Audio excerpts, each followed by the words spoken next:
Welcome to Australia's Future with Tony Abbott. I'm Daniel Wild from the Institute of Public Affairs.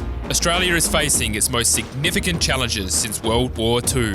Geopolitical tensions are increasing, cultural self-confidence is in decline. The values which define us, freedom, democracy, egalitarianism, and sacrifice, are being put to the test. Over this special podcast series, Tony and I discuss how Australia can survive and flourish in the decades ahead.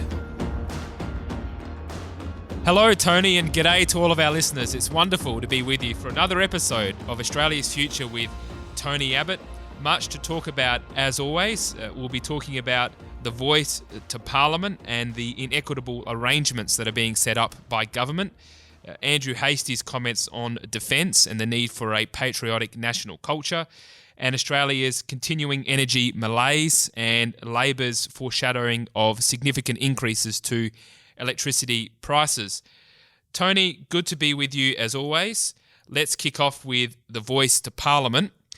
One of the more interesting and to me concerning developments over the last week or so has been in the government's budget, where they have included on page 17 of budget paper number 2 an announcement that was buried away in there that a group called Australians for Indigenous Constitutional Recognition, which is a body campaigning for the yes vote at the forthcoming referendum, would be granted deductible gift recipient status, which means that donations can be made and they're tax deductible.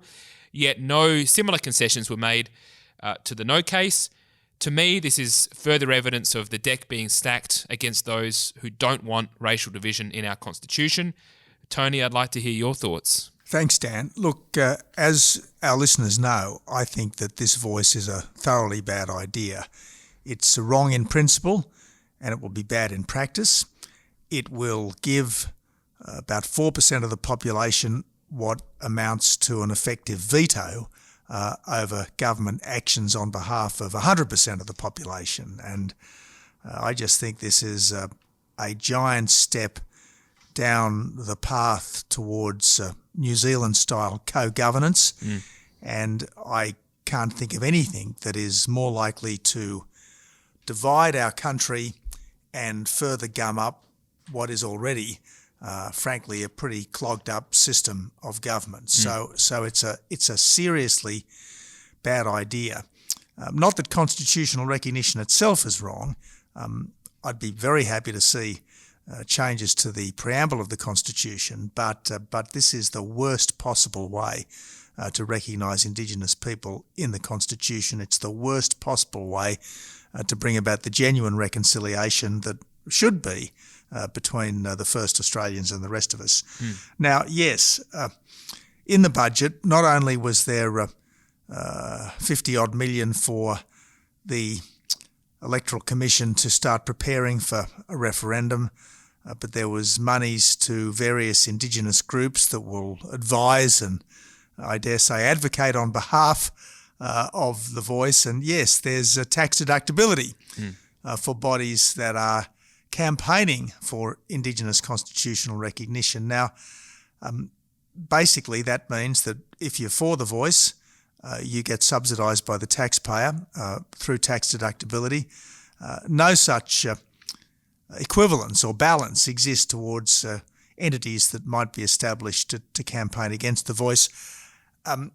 It's a sign that the government is determined to get this through and is quite prepared to dispense with ordinary concepts of fairness in order to do so. And I think we've got to face the fact, Dan, that there is going to be a massive weight of propaganda in favour of this voice.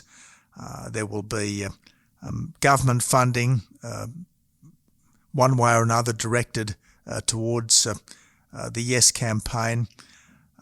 We can already see the battalions of woke public companies lining up to support the Yes campaign. I have absolutely no doubt that the ABC will be full throttle in favour of it. So if we are to stop this extraordinary change to the way we are governed, it really is going to have to be a people's campaign. It really is going to have to be a grassroots campaign. And The point I make is that I'm more than happy to be very heavily involved in it, because much as I want to see the right thing done by Indigenous Australians, and much as I'm happy enough to see the truth about our country, that we have an Indigenous heritage, a British foundation and an immigrant character properly acknowledged in our Constitution, this is the wrong way to do it. It will divide us by race. It will make our system of government very substantially worse. Let's not do it, but I've got to say the job will be ahead of us. The last referendum we had was the Republic referendum in 1999, and that was handled in a very different way. We had John Howard leading the coalition government, and John Howard was a staunch monarchist, but he was fair-minded. He understood that a lot of Australians had come to favour the idea of a republic and were open to it. He ensured that there was equal funding provided to both sides. And I just want to read out a quote. This is actually from 1995, so when he was still opposition leader. And this is what Tony said. This is what John Howard said about the forthcoming Republic debate. All Australians should have an equal say in our future and in our country's future. This debate about the Republic is not about who is the better Australian. There are decent, passionate, loyal Australians on both sides of the argument, end quote. Contrast that to what's happening now, and we can see a very stark difference. Tony, you were around in 1999. You were in Parliament. You were a strong advocate of the monarchy. You were very involved in the debate. Can you help us understand what the thinking was at the time by Howard and the government? Well, I can remember that time pretty well, and as you say, was very heavily involved in it all. John Howard was a very fair-minded bloke. He didn't think that just because he supported the Crown, our Constitution, the debate should be rigged one way. He would have preferred, I suspect, that this matter had never come up. And he would have preferred not to have had a constitutional convention and not ultimately to have had a referendum. But he accepted that there was a fair groundswell at that time, which had been pushed on by the former Keating government. There was a fair groundswell at that time, including from some in the Liberal Party, for us to consider change. So he made it as fair as possible. He's basically said to the Republicans, the mainstream Republicans, look, what is the proposal that you would like to see put forward? How do you think it should be done? He facilitated the passage through the Parliament of the relevant Referendum Act. Mm-hmm. And then he equally funded, I think it was $10 million to each side. He equally funded both sides of the argument. And while he certainly from time to time intervened to make his position clear, he allowed members of the then government who didn't share his view, and at that time Peter Costello was of a different mind, he allowed them to say their piece. So look, it couldn't have been done more fairly. I should add that back then just about every paper was campaigning for a republic. The ABC were vociferous in favour of a republic. But at that time, what was, barring the $10 million from the Commonwealth government, very much a grassroots campaign, did ultimately secure 55% to keep the constitution that we've got, as opposed to just 45% for change. And given that the 90s was not a great decade for the royal family, I think that was a pretty amazing result. Now, the success of the anti-Republican campaign should give all of us who don't like this voice heart, because even if you are arrayed against big business, woke billionaires, the ABC and the federal government, if you've got a good case, you can still get through to the general public. And in the end, the voters don't usually get it wrong. And I think that the average Australian voter knows that our Constitution has served us well. And there's almost nothing wrong with our country that requires changing the Constitution to fix. And I think they'll be deeply reluctant to do this. As I say, they won't want our country officially divided by race. They won't want, and let's harken back to that phrase of Howard's that you've just read, they won't want some Australians to have more of a say in our future than the rest of us.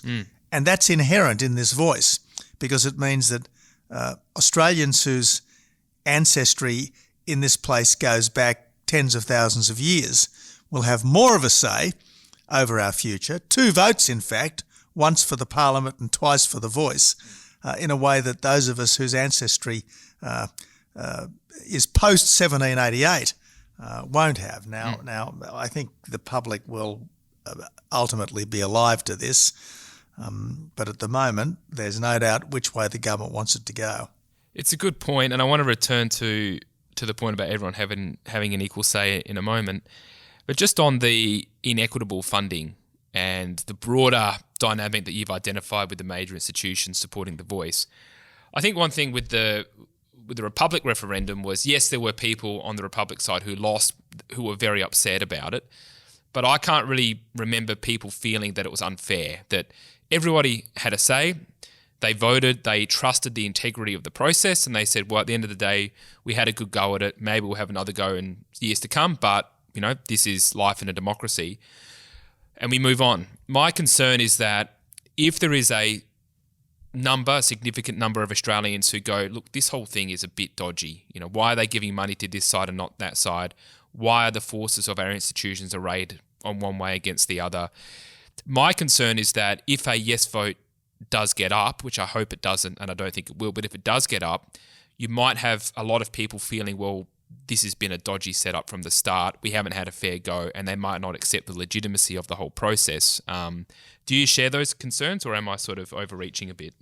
I suspect that might be a little over egging the pudding, Dan. Let's see. I don't have a great deal of confidence that the government will approach this in a broad-minded way. But I do have considerable confidence in the common sense of the Australian people. I think if there is any sense that the government is being a little bit underhand or is overtly favouring one side of the debate in a way that's unfair, I think that will help to bring about a no vote when it comes to the question. Just returning to the point I made a moment ago about everyone having an equal say. One part about this I've been thinking about is, if say you're a new migrant, you say you've, maybe 1 or 5 or 10 years you've been in Australia, I've sort of wondered, what do they make of this, to the extent that they're aware of the voice and what it means. I think that, for what it's worth, I reckon that it's a message that you're at the back of the queue. So we've had the Australians that were here first and they get extra say. So does that mean if you're here last, you get a diminished say? Do you have any sort of thoughts about what this means for recent migrants? I think that is a risk. I mean, there's a lot that I find a little disturbing at the moment in this whole issue of how we appropriately approach Indigenous Australia and all of the issues post 1788. I mean, right now it's becoming commonplace to fly the Indigenous flag that represents 4% of us co-equally with the Australian flag that represents 100% of us. Now, I find that not quite right. Mm-hmm. We have one national flag, and that should always have the place of honour, regardless of any other flags that might be flown, whether it's a state flag, an armed forces flag, or indeed the Indigenous flag. All these acknowledgements of country, well, sure, once upon a time it may have been Wiradjuri country or Gadigal country or Arrernte country or whatever it might be, but really it belongs to all of us now. And this ringing declaration that you have so often, that it always was, always is and always will be Wiradjuri or Gadigal or Arrernte country, I think it must leave people who think about it a little bit uneasy, because in the end we're all Australians, we're all equal. Whether your ancestors walked here from across a land bridge tens of thousands of years ago, or whether you're the person who got off the last plane, Once you're an Australian citizen, you are absolutely equal with everyone else. You've got equal rights, you've got equal responsibilities, you've got an equal stake in our future, and frankly, you have an equal claim on our past. And the Indigenous history of this country doesn't just belong to Indigenous people, it belongs to all of us. The British prehistory of this country doesn't just belong to Anglo-Australians, it belongs to all of us, because when the first fleet came ashore in 1788, it brought a whole series of things, nearly all good things with it: the rule of law, the mother of parliaments, concepts of equality before the law, a growing sense of the equality of man. I mean, this was the Britain of the Enlightenment, which launched the first fleet, and which did ultimately settle the continent. So we all have a stake in all of these things, and this idea that some are more equal than others based on length of tenure in Australia, again, it should make us quite uneasy. It should make us uneasy, and this sort of parlays into the next topic, which is to do with our national defence and our patriotism, because if you're diminished or you feel diminished as an Australian, then you're probably less likely to want to stand up for Australia should that need arise. And that goes to comments that the Shadow Defence Minister Andrew Hastie made yesterday in The Australian, and he made a couple of important observations that I'd like to get your thoughts on. And the key point that I think Andrew Hastie made, talking in the context of our deterrence and our defence capabilities, is actually our culture. And he said the key to our future defence is appealing to Generation Z and the younger Generation Alpha, which we need to recruit and develop a message that appeals to young hearts and minds searching for purpose, emphasising the service ethos is critical, duty, honour and country.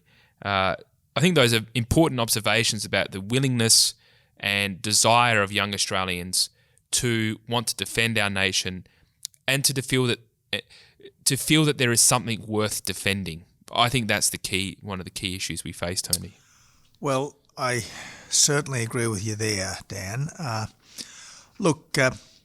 Successive generations of Australians have fought for our country, for our allies, for our values, for our interests, and let's hope we don't have to do it again, but it would be an unusual future if it was entirely free of the kind of aggression between nations which has marked human history up until this point. Now, yes, the consequences of war are even more horrific today than they were in the past, but a country which is unwilling to defend itself is a country which inevitably is basically going to have to ultimately concede whatever an aggressor wants. So we have to accept, if we want to remain a free and independent country, that we have got to be ready at any time to defend ourselves against potential aggressors. And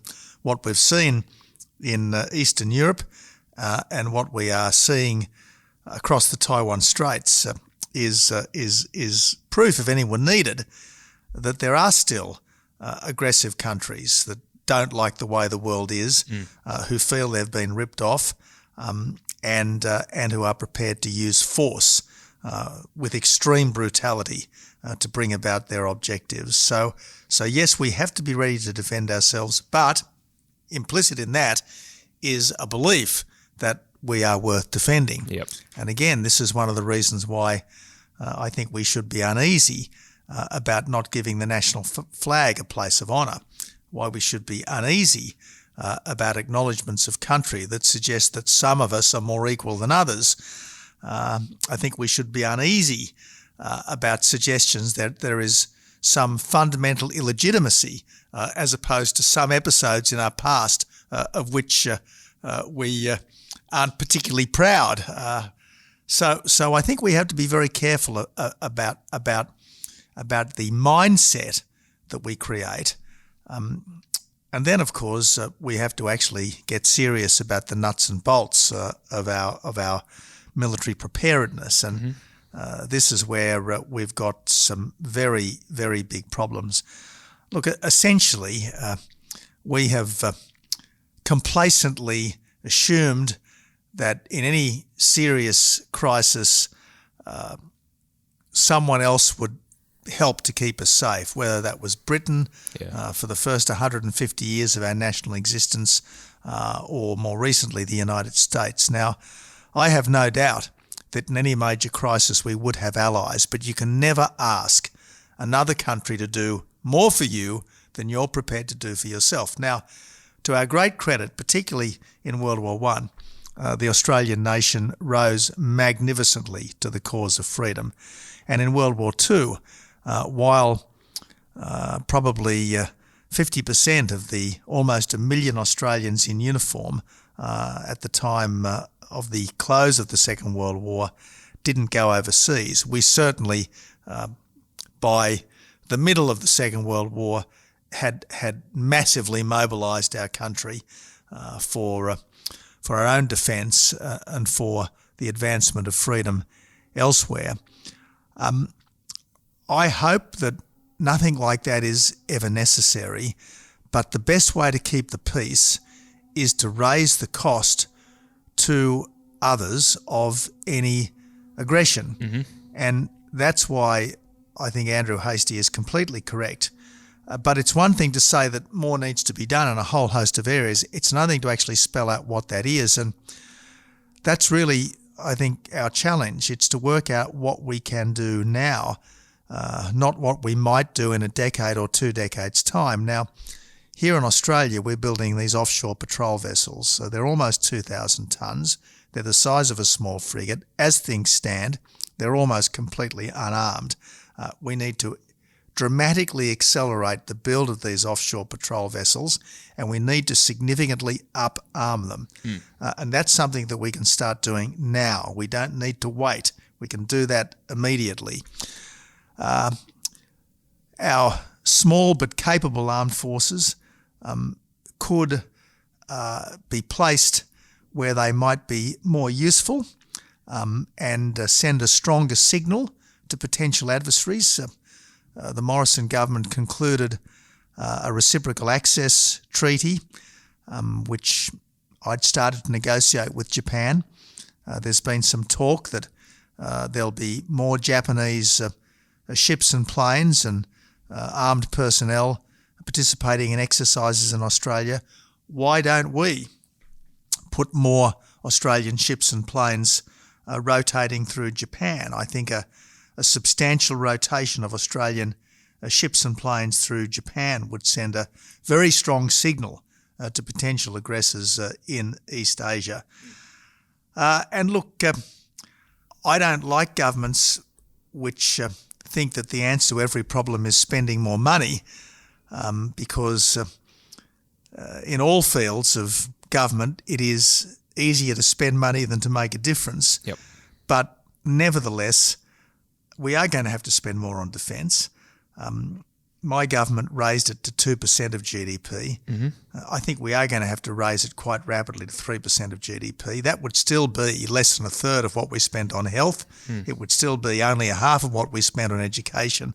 And in the end, the defence of the realm is the most important task of government. It is the sine qua non. It is the one essential thing that only government can do. I mean, at the end of the day, charities can run hospitals, charities can run schools, the private sector can build roads once government has given them the planning permission. The one thing only government can do is defend the nation. So this is something that should never be neglected, and indicating a determination to lift over the next few years defence spending, military spending to 3% of GDP would be a good way of doing it. The other thing I think we need to do, Dan, is I think we need to start having a conversation about national service. Now, I don't think that we should be too dogmatic about where the conversation might go. and any form of national service would have to have a civilian component. Saying to people who turn 18 or who leave school, we expect you to spend a significant period of time, 6 months, 12 months, whatever, doing something for our country, giving something back, whether it's putting on the uniform and becoming at least a basically trained infantry soldier, whether it's going to work in a remote Indigenous community to try to ensure that the schools have got plenty of good role models for young people, whether it's maybe deploying as a kind of an Australian Peace Corps to the South Pacific. There are all sorts of things which people could do, whether it's going to volunteer in a nursing home or something like that for a period of time. There are all sorts of things that I think we could very usefully talk about asking of our young people. And, we constantly talk about rights. We constantly talk about what we're going to do for people. Yes, we have rights and the government has certain obligations to us which it should do its best to discharge. But this is a two-way street. It's about giving as well as receiving, and I think we do have to talk more about what we can give back to our country. Well, I think it's a fascinating insight, and I think you and I should maybe talk about that a bit more over coming weeks and months, because I think there's a lot to that, and I think there'd be a lot of interest in general public debate about this issue. I did want to turn to the last topic of our discussion today, which is also relevant to national defence, which is the issue of energy and energy security. You can't have national security if you don't have energy security, if you don't have the ability to run heavy industry and sovereign manufacturing 24/7, then you're not really going to be in a capacity to be able to defend yourself as a nation. And the most immediate issue, or the most immediate, public matter has been the concession by Labor that far from energy prices coming down, they're going to go up in their budget, forecasting at least 55% over the next 2 years, on top of already dramatic increases to electricity prices due to this push for more renewables and the closure of coal-fired power. Tony, to begin with, can you give us your observations on the current state of play in our energy market and what you make of it? Well, plainly, the government's pre-election promise to cut $275 a year off the average household's power bill is never going to happen.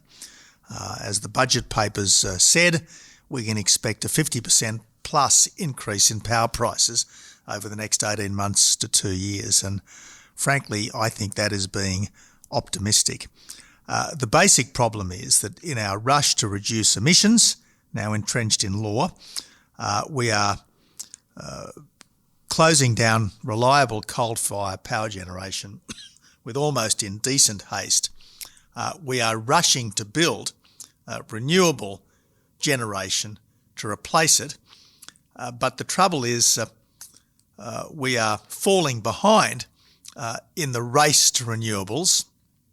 And in any event, even if we did build the 40 new wind turbines a month and install the 22,000 solar panels a day that Minister Bowen says we need, even if we did manage to build in just 8 years the 28,000 kilometres of new transmission lines that he says we need, even if we did all that, you've still got to firm up the power when the wind doesn't blow and the sun doesn't shine. And as I think I read in Peter Credlin's column this morning or this week in The Australian, Snowy 2.0 will provide 1/14 of our current peak power for a week in the absence of replenishment, and that is by far the most substantial firming operation that we have in the absence of the widespread availability of gas peaking power plants. And even the